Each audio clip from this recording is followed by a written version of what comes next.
दोस्तों, एक सवाल, क्या तुमने कभी किसी ऐसे मोमेंट को देखा है जब एक इंसान इतना पावरफुल हो जाए कि पूरी दुनिया उसके सामने हेल्पलेस लगे? जब उसे रोकने वाला कोई ना हो और जब उसके सबसे करीबी लोग ही उसे रोकने का डिसाइड करें? यही है attack on Titan season 4 episode 21 की कहानी, जिसका नाम है फ्रॉम यू 2000 ईयर्स अगो।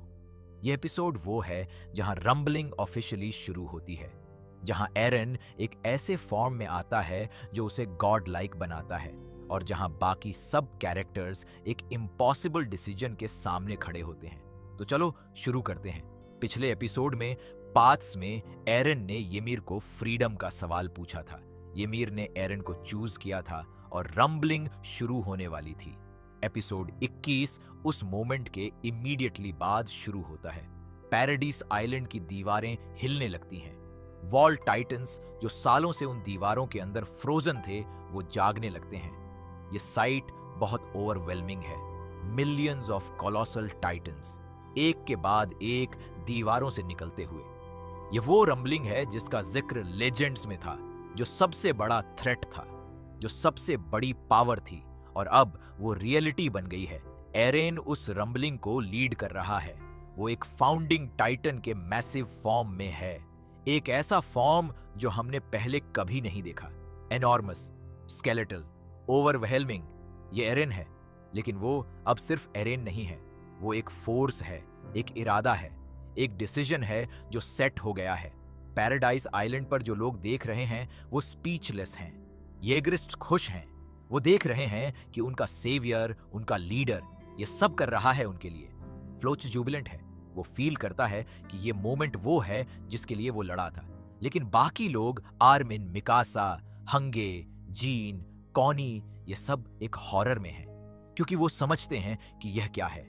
ये टाइटन्स का एक आर्मी है जो दुनिया को क्रश करेगी। इसमें सिर्फ सोल्जर्स नहीं मरेंगे, इसमें ऑर्डिनरी लोग मरेंगे, बच्चे मरेंगे, विमेन मरेंगी। वो लोग मरेंगे जिन्होंने पैराडाइस आइलैंड के खिलाफ कभी कुछ नहीं किया। आर्मिन ये सोचकर अंदर से टूटता है। वो एरन को जानता है, वो उसका दोस्त है, लेकिन जो एरन कर रहा है वो रॉन्ग है, बहुत रॉन्ग है। हैंग एक डिसीजन लेती है। वो कहती है कि उन्हें एरन को रोकना होगा, चाहे इसके लिए जो भी करना पड़े। यह डिसीजन लेना बहुत मुश्किल है, क्योंकि एरन उनका साथी था, लेकिन अब वो एक थ्रेट है और उस थ्रेट को स्टॉप करना उनकी रिस्पॉन्सिबिलिटी है। जीन और कॉनी इस डिसीजन पर स्प्लिट हैं। जीन कहता है कि एरन को रोकना सही है।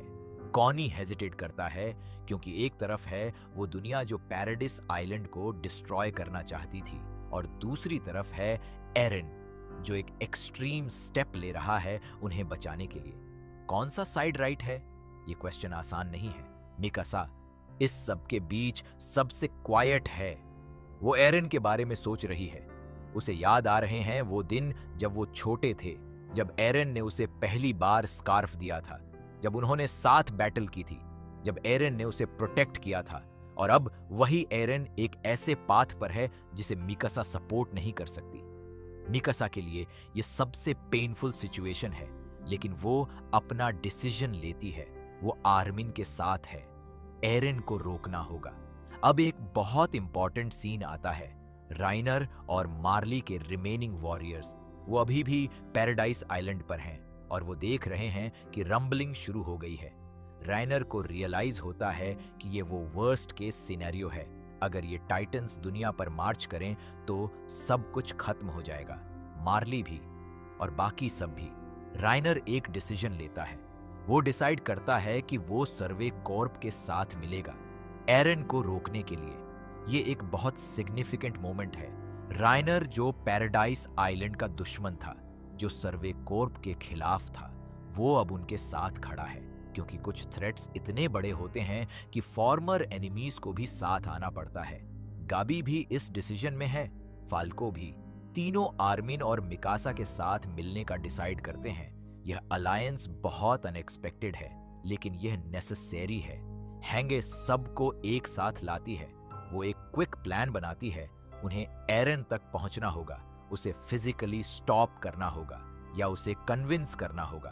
लेकिन एरन अब एक मैसिव टाइटन फॉर्म में है, उस तक पहुंचना आसान नहीं होगा। एंड येगरिस्ट्स उन्हें रोकेंगे। फ्लोच और उसके साथी इस कोalition को अलाउ नहीं करेंगे।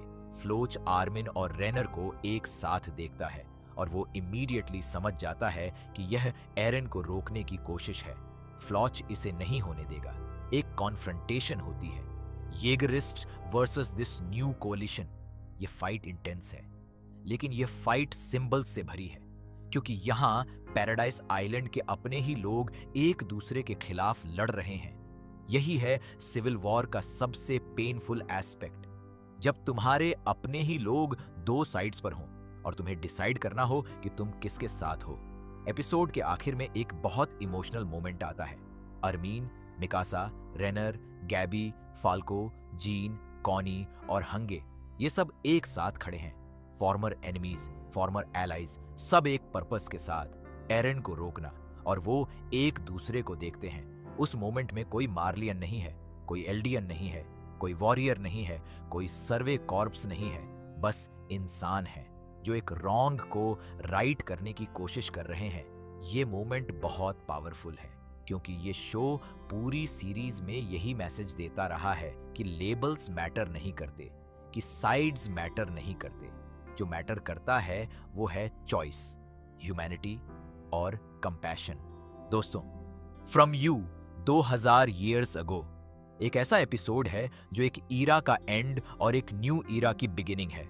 रंबलिंग शुरू हो गई है, और अब जो बैटल होगी वो सबसे बड़ी होगी, सबसे इंपॉर्टेंट होगी और सबसे हार्ट ब्रेकिंग भी, क्योंकि इस बैटल में हर साइड में कोई ना कोई है जिसे हम जानते हैं, जिसे हम केयर करते हैं। एरन, जिसे हम पूरी सीरीज से जानते हैं। आर्मिन, जो उसे रोकना चाहता है। मिकासा, जो दोनों से प्यार करती है। और राइनर, जो खुद एक ब्रोकन सोल है लेकिन अब राइट साइड पर है। ये सब एक ऐसे एंडिंग की तरफ जा रहे हैं जो अनफॉरगेटेबल होगा। अटैक ऑन टाइटन का एंड गेम शुरू हो चुका है।